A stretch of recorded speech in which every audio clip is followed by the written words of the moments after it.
देखिए, आदरणीय प्रधानमंत्री जी का बिहार दौरा लगातार हो रहा है। चूँकि चुनाव नज़दीक है, तो आदरणीय प्रधानमंत्री जी से लगातार नेता विरोधी दल श्री तेजस्वी यादव जी सवाल पूछ रहे हैं। आज श्री तेजस्वी यादव जी ने आदरणीय प्रधानमंत्री जी से 12 चुभते हुए वाजिब सवाल पूछे हैं। हम चुनौती देते हैं, हिम्मत है तो आदरणीय प्रधानमंत्री जी एक भी सवाल का जवाब दे दें।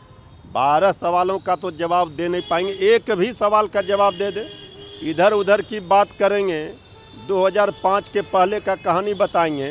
20 वर्षों से बिहार में एनडीए सरकार है और 11 वर्षों से वहाँ केंद्र में है। बिहार को क्या मिला? नीति आयोग से लेकर हर मानक में बिहार क्यों फिसड्डी है?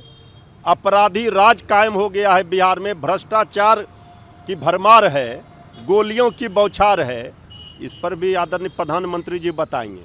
ये सब पुराने ही योजनाओं को फिर शिलान्यास और उद्घाटन का जो ड्रामा करते हैं और जुमलेबाजी और झूठ की बौछार कर चले जाते हैं, इससे काम नहीं चलेगा। इस बार बिहार है तैयार, बनाएगी तेजस्वी सरकार, ये बात सबको पता है।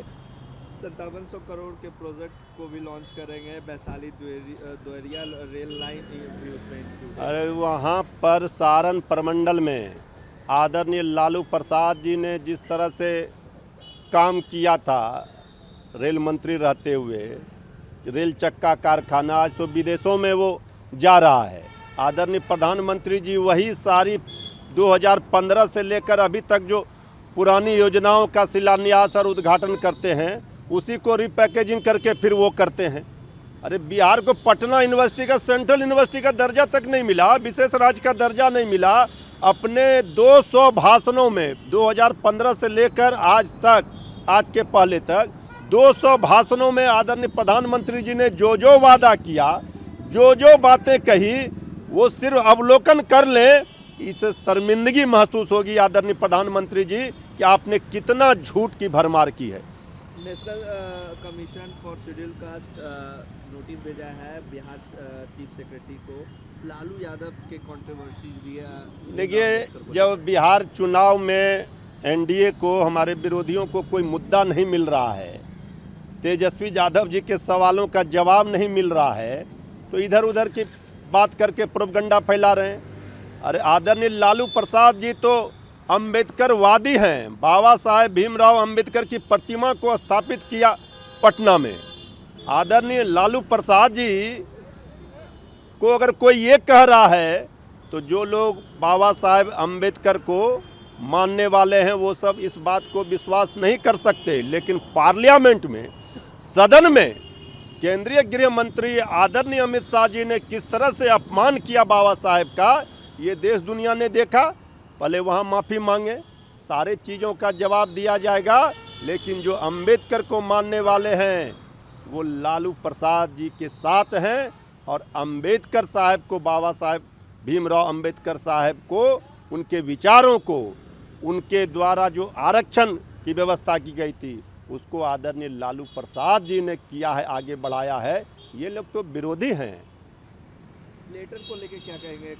लेटर भाई, जो सारे चीज़ों का जवाब दिया जाएगा। पहले तो यहाँ से भेजा गया, ये लेटर से क्या एक्शन रिपोर्ट मांगा जा रहा है? एक्शन रिपोर्ट तो देगी सरकार।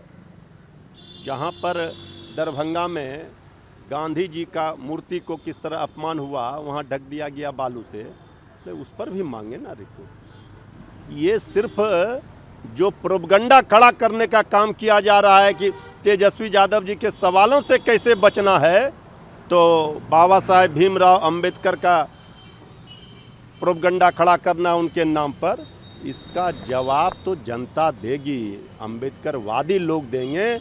हमारी पार्टी, हमारे नेता आदरणीय लालू प्रसाद जी अम्बेडकर जी के विचारों पर चलने वाले हैं, उनको मानने वाले हैं। अपमान का सवाल ही नहीं उठता। वीडियो में स्पष्ट है कि कहीं अपमान नहीं होता दिख रहा। लेकिन बीजेपी वाले बेचैन हैं, इसलिए कि उनके पास असली मुद्दे का जवाब ही नहीं है, तो झूठ का प्रोपगंडा खड़ा कर रही है बड़का झूठा पार्टी लोग। ये क्या बोलेंगे? तेजस्वी यादव ने राक्षस राज बताया है। भाई, राक्षस राज, महाराक्षस राज हो गया बिहार में, जब वीवीआईपी जगहों पर, जहां पर नेता विरोधी दल का आवास हो, कई बिहार सरकार के माननीय मंत्रियों का, आला अधिकारियों का, आईएएस अधिकारियों का आवास हो, वहाँ पर पोलो रोड में गोलीबारी हो रही है। अब इसे क्या कहा जाएगा? अब तो पूरी बिहार की जनता भगवान भरोसे है।